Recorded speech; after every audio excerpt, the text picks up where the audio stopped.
आओ जी, संस्कृति महला पंजवां दा श्लोक नंबर 43 विचारना है। आओ पहला आपां पाठ सरवण करिए। धन वाहिगुरु साहिब जियो, तरण शरण स्वामी, रमण सील परमेश्वरा, करण कारण समर्था, दान देत प्रभ पूर्णहा, निरास आस करणंग, सगल अर्थ आलिया, गुण निधान सिमरंत नानक, सगल जाचंत जाचका,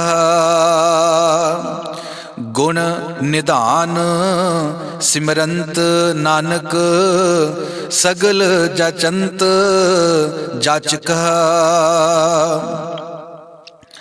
आओ जी विचारिए। एक सवाल कई बार पैदा होता है कि गुरबाणी दे विच आउंदा ना भी गुर जहाज खेवट गुरु, गुरबिन तरिया ना कोई, गुर बेड़ी गुर तुलड़ा, भी गुरु ही बेड़ी आ, गुरु ही जहाज आ, गुरु ही मलाह है, गुरु ही शिप है। ते हुण वो गुरु शिप किस रूप विच है? गुरु बेड़ी है ते उहदे विच आपां सवार किवें होना? आओ पहली पंक्ति दे विच सानू ये आंसर मिलदा है। ते एक पंक्ति मैनूं याद आई आ भी गुरु जहाज विच आपां किवें बैठीए। मन लो जे असी गुरु मनते हाँ रब नूं, क्योंकि रब भी साडा गुरु आ, ते फिर रब गुरु च किवें बैठीए जी? जे असी मनते हैं गुरु ग्रंथ साहिब गुरु आ, ते साडे गुरु ग्रंथ साहिब भी गुरु आ, ते गुरु ग्रंथ साहिब गुरु दे विच आपां किवें बैठीए जी? आपां किवें बैठीए? ते ध्यान रखना, जे ज्ञान गुरु है ते ज्ञान गुरु भी है साडा, ते असी ज्ञान गुरु विच किवें बैठीए? साडा गुरु किहड़ा है, असी गुरु विच किवें बैठना है? हुण सानूं नाल इह भी पता लग जांदा भी साडा गुरु इह है। आओ एक पंक्ति आई है, गुरु कहिंदे आ कि सतगुर के भाणे जो चलै, जिहड़ा सतगुरु दे भाणे विच चलदा है। ते इत्थे भाणे दा अर्थ इह नहीं भी जो भाणा वापर गया उहनूं कोई असीं भाणा मान लईए, नहीं। भाणे दा अर्थ है संविधान, अनुशासन, मर्यादा, एक सिस्टम, कि परमात्मा दे सिस्टम दे विच जिहड़ा चलदा है, जिहड़ा परमात्मा दे सिस्टम दे विच बैठ जांदा है, जां जिहड़ा परमात्मा दी मर्यादा विच बैठ जांदा है, वो गुरु जहाज विच बैठा है जी, वो पार होवेगा। सतगुर के भाणे जो चलै, विच बोहित बैठा आए। कहंदे ओ बोहित दा अर्थ हुंदा जहाज, शिप कह लो, बेड़ी कह लो, भी ओ शिप दे विच बैठा है, ओ जहाज विच बैठा है, जिहड़ा सतगुरु दे भाणे अनुसार चलदा है, जिहड़ा सतगुरु दे अनुशासन दे अनुसार चलदा है, जिहड़ा रब दे संविधान दी पालना करदा है, जिहड़ा संविधान नूं तोड़दा नहीं, वो संविधान दे विच बैठा, रब दे विच बैठा, गुरु विच बैठा, जहाज विच बैठा। आओ इत्थे वचन आया जे तरण, ते तरण दा अर्थ हुंदा जी बेड़ी। बाणी विच शब्द आउंदा तरण ताਰਨ आउंदा भी उत्थे वो तरण वास्ते बेड़ी, ते ताਰਨ पार करन वास्ते वो बेड़ी है। इत्थे शब्द कल्ला बेड़ी आया है। गुरु कहंदे तरण, कहंदे ये तरण है, ये बेड़ी है, ये जहाज है, किहड़ा जी? शरण स्वामी, कहंदे स्वामी दी शरण, मालक दी शरण, परमात्मा दी। हुण शरण किहड़ी है जी? परमात्मा दी शरण है, परमात्मा दी मर्यादा च रहना, परमात्मा दे संविधान विच रहना, उहदे अनुशासन दे विच रहना, उहदे अनुशासन दी पालना करना, ये उहदी मर्यादा च रहण तो भाव आ उहदी शरण विच रहना। हुण रब ते सब थावां ते आ, ये नहीं भी मैं गुरुद्वारे जावां ते गुरु रब दी शरण विच आ गया। गुरुद्वारे जाना असीं बहुते समझदे भी गुरु दी शरण विच आ गया, मैं गुरु दी शरण विच आ गया, मैं गुरु दी शरण गया, मैं दरबार साहिब गया, नहीं। रब तां सारियां थावां ते, गुरु तां सब थावां ते, गुरु मेरे संग सदा है नाले। ते ध्यान रखना, ओ गुरु मेरे नाल किस रूप विच आ? संविधान दे रूप विच, मर्यादा दे रूप विच, सिस्टम दे रूप विच, हाँ नियमां दे रूप विच गुरु मेरे नाल है। ਤੇ ਮੈਂ ਜਦੋਂ ਨਿਯਮਾਂ ਦੇ ਵਿੱਚ ਰਹਿਣਾ, ਮੈਂ ਨਿਯਮਾਂ ਦੇ ਵਿੱਚ ਰਹਿਣਾ, ਇਹ ਹੈ ਬੇੜੀ ਦੇ ਵਿੱਚ ਬੈਠਣਾ, ਇਹ ਹੈ ਪ੍ਰਮਾਤਮਾ ਦੀ ਸ਼ਰਨ ਵਿੱਚ ਬੈਠਣਾ, ਪ੍ਰਮਾਤਮਾ ਦੀ ਸ਼ਰਨ ਵਿੱਚ ਰਹਿਣਾ, ਇਹ ਹੈ ਪ੍ਰਮਾਤਮਾ ਦੀ ਸ਼ਰਨ ਜਾਣਾ, ਉਹਦੀ ਮਰਜ਼ਾਦਾ 'ਚ ਰਹਿਣਾ। ਆਓ ਜੀ, ਦੋ ਗੱਲਾਂ ਕਲੀਅਰ ਹੋ ਗਈਆਂ। ਪ੍ਰਮਾਤਮਾ ਦੀ ਸ਼ਰਨ ਕੀ ਹੈ ਤੇ ਬਾਣੀ ਵਿੱਚ ਜਿਹੜਾ ਜਹਾਜ਼ ਆਉਂਦਾ ਉਹ ਜਹਾਜ਼ ਕਿਹੜਾ? ਉਹ ਹੈ ਪ੍ਰਮਾਤਮਾ ਦੀ ਮਰਜ਼ਾਦਾ, ਉਹਦੇ ਵਿੱਚ ਰਹਿਣਾ, ਸ਼ਰਨ ਵਿੱਚ ਰਹਿਣਾ, ਜਾਂ ਉਹਦੇ ਵਿੱਚ ਰਹਿਣਾ, ਇਹ ਬੇੜੀ ਵਿੱਚ ਬੈਠਣਾ ਹੈ। ਆਓ ਜੀ, ਆਹ ਗੱਲ, ਦੋ ਗੱਲਾਂ ਬੜੀਆਂ ਕੀਮਤੀ ਸੀ ਜੋ ਸਮਝ ਨਹੀਂ ਸੀ ਆ ਰਹੀਆਂ, ਤੇ ਲਗਭਗ ਅੱਗੇ ਵੀ ਸ਼ਬਦਾਂ ਵਿੱਚ ਆਪਾਂ ਕਲੀਅਰ ਕਰਦੇ ਰਹਾਂਗੇ। ਆਓ ਆਪਾਂ ਇੱਥੇ ਮਕਸਦ ਹੈ ਵੀ ਅੱਖਰੀ ਅਰਥ ਕਰਨਾ ਹੈ, ਪਰ ਜਿੱਥੇ ਕੋਈ ਬੜੀ ਕੀਮਤੀ ਗੱਲ ਆਈ ਹੈ ਉੱਥੇ ਆਪਾਂ ਥੋੜੀ ਜਿਹੀ ਟਿੱਪਣੀ ਵਿਚਾਰ ਕਰ ਲੈਂਦੇ ਹਾਂ। ਆਓ ਜੀ ਆਪਾਂ ਅੱਗੇ ਚੱਲੀਏ। ਤਰਨ ਸ਼ਰਨ ਸੁਆਮੀ ਰਮਨ ਸ਼ੀਲ ਪਰਮੇਸ਼ਵਰਾ। ਰਮਨਸ਼ੀਲ ਦਾ ਅਰਥ ਹੈ ਜਪਣਾ ਜੋਗ ਪਰਮਾਤਮਾ। ਰਮਨ ਦਾ ਅਰਥ ਹੈ ਰਮਨ ਕਰਨਾ, ਜਪਣਾ, ਤੇ ਰਮਨਸ਼ੀਲ ਦਾ ਅਰਥ ਹੈ ਰਮਨ ਜੋਗ ਪਰਮਾਤਮਾ। ਵੈਸੇ ਸੀਲ ਸ਼ਬਦ ਜਦੋਂ ਕਿਸੇ ਸ਼ਬਦ ਨਾਲ ਆਉਂਦਾ ਹੈ, ਉਸ ਸ਼ਬਦ ਅਨੁਸਾਰ, ਉਸ ਵਰਡ ਅਨੁਸਾਰ ਉਹਦੇ ਅਰਥ ਬਣ ਜਾਂਦੇ ਆ। ਜਿਵੇਂ ਹੁੰਦਾ ਨਾ ਸਹਿਨਸ਼ੀਲ, ਉੱਥੇ ਸਹਿਨਸ਼ੀਲ ਦਾ ਅਰਥ ਸਹਿਨਸ਼ੀਲਤਾ ਵਾਲਾ ਬੰਦਾ, ਜਿਹਦੇ ਵਿੱਚ ਸਹਿਨ ਕਰਨ ਦੀ, ਬਰਦਾਸ਼ਤ ਕਰਨ ਦੀ ਤਾਕਤ ਆ। ਅਸੀਂ ਕਹਿੰਦੇ ਬੜਾ ਇਹਨਾਂ ਗਮ ਬਰਦਾਸ਼ਤ ਕਰ ਗਿਆ, ਬੜਾ ਸਹਿਨਸ਼ੀਲ ਬੰਦਾ। ਆਓ, ਰਮਨਸ਼ੀਲ ਪਰਮੇਸ਼ਵਰਾ, ਜਿਹੜਾ ਪਰਮੇਸ਼ਵਰ ਰਮਨਸ਼ੀਲ ਹੈ, ਜਪਣ ਯੋਗ ਹੈ, ਉਸ ਸਵਾਮੀ ਦੀ ਜਿਹੜੀ ਸ਼ਰਨ ਹੈ, ਕਹਿੰਦੇ ਉਹਦੇ ਵਿੱਚ ਰਹਿ, ਤੇ ਇਹ ਹੈ ਬੇੜੀ ਦੇ ਵਿੱਚ ਸਵਾਰ ਹੋਣਾ, ਇਹ ਹੈ ਬੇੜੀ, ਇਹ ਹੈ ਜਹਾਜ਼। ਫਿਰ ਆਪਾਂ ਪੰਕਤੀ ਪੜ੍ਹੀਏ। ਤਰਨ, ਤਰਨ ਦਾ ਅਰਥ ਜਹਾਜ਼, ਬੇੜੀ। ਕੀ ਬੇੜੀ ਹੈ ਜੀ? ਸ਼ਰਨ ਸੁਆਮੀ, ਸੁਆਮੀ ਦੀ ਸ਼ਰਨ ਵਿੱਚ ਰਹਿਣਾ।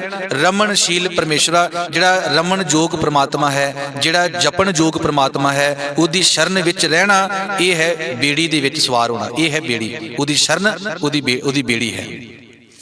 ਆਓ ਜੀ, ਅਗਲਾ ਬਚਨ, ਇੱਕ ਪੰਕਤੀ ਸੰਪੂਰਨ ਹੋਈ, ਅਗਲੀ ਪੰਕਤੀ। ਕਰਨ ਕਾਰਨ ਸਮਰਥਾ।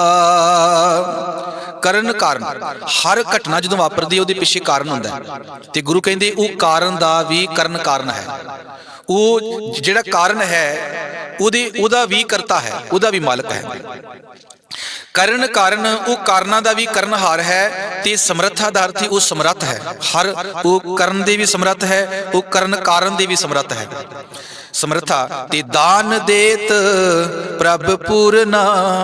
ਪ੍ਰਭ ਪੂਰਨ ਦਾ ਅਰਥ ਹੈ ਪ੍ਰਮਾਤਮਾ ਜਿਹੜਾ ਪਰਿਪੂਰਨ ਹੈ, ਪ੍ਰਮਾਤਮਾ ਜੋ ਸਰਵ ਵਿਆਪਕ ਹੈ, ਘਟ ਘਟ ਵਿੱਚ ਹੈ।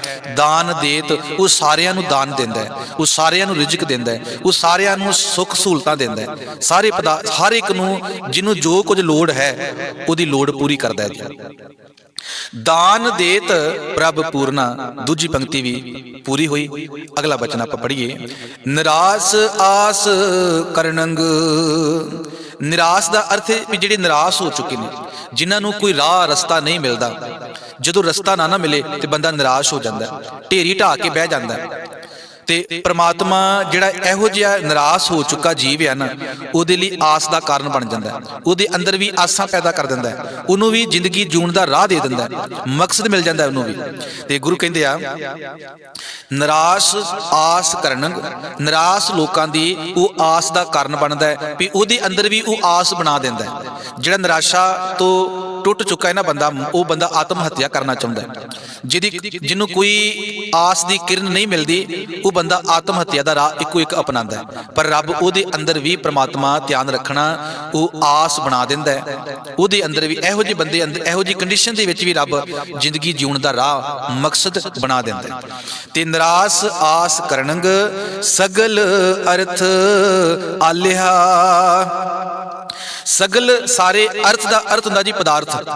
ਜਿਵੇਂ ਨਾ ਅਸੀਂ ਚਾਰ ਪਦਾਰਥ ਜੇ ਕੋ ਮੰਗੇ ਪੜ੍ਹਦੇ ਨਾ ਬਾਣੀ ਵਿੱਚ, ਤੇ ਉਹ ਚਾਰ ਪਦਾਰਥ ਕਿਹੜੇ ਨੇ? ਧਰਮ ਅਰਥ ਕਾਮ ਮੋਖ ਕਾ ਦਾਤਾ। ਧਰਮ ਅਰਥ ਕਾਮ ਤੇ ਮੋਖ, ਇਹ ਚਾਰ ਪਦਾਰਥ ਨੇ। ਪਰ ਇਹ ਗੁਰਮਤ ਨਹੀਂ ਆ, ਇਹ ਸਿੱਖ ਧਰਮ ਦੀ ਉਪਜ ਨਹੀਂ ਆ, ਇਹ ਹਿੰਦੂ ਧਰਮ ਦੇ ਚਾਰ ਪਦਾਰਥ ਨੇ ਜੀ। ਬਾਣੀ ਵਿੱਚ ਆਏ ਨੇ ਉਦਾਹਰਨ ਦੇ ਤੌਰ ਤੇ, ਮਨੁੱਖ ਨੂੰ ਸਮਝਾਉਣ ਦੇ ਤੌਰ ਤੇ ਆਏ ਨੇ। ਆਓ ਗੁਰੂ ਕਹਿੰਦੇ ਆ ਸਗਲ ਅਰਥ ਸਾਰੇ ਪਦਾਰਥ, ਆਲਿਆ ਦਾ ਅਰਥ ਘਰ।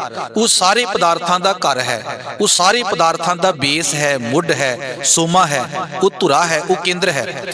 ਸਰਬ ਸਗਲ ਅਰਥ ਆਲਿਆ, ਉਹ ਸਾਰੇ ਪਦਾਰਥਾਂ ਦਾ ਸੋਮਾ ਹੈ ਪ੍ਰਮਾਤਮਾ ਜੀ। ਤੀਜੀ ਪੰਕਤੀ ਵੀ ਆਪਾਂ ਪੂਰੀ ਕੀਤੀ।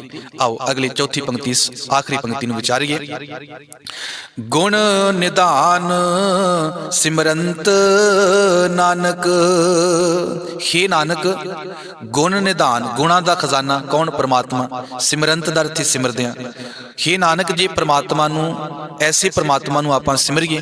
गुण निधान सिमरंत, गुणा दे खजाने नू सिमरना चाहिए। हे नानक सगल जाचंत जाचका, जाचक दा अर्थ है जी मंगता, इत्थे जाचका दा सी मंगते, ते सगल जाचंत, जाचंत दा अर्थ जाचना मंगना। जिस रब कोलों सारे मंगते हैं, सगल जाचंत सारे मंगते हैं, सारे जिस रब कोलों मंगते हैं, कौन? जाचक दा अर्थ मंगता, भी जिस दे कोलों सारे मंगते आ, मंगते बन के ऐसे परमात्मा नू, गुणा दे निधान नू सिमरना चाहिए। हे नानक, आखिरी पंक्ति, गुण निधान सिमरंत नानक सगल जाचंत जाचका। सगल जाचंत सारे मंगते आ, जाचक मंगते। जिस रब दे कोलों सारे मंगते बन के दाता मंगते आ, आओ उस परमात्मा का सानू सिमरन करना चाहिए।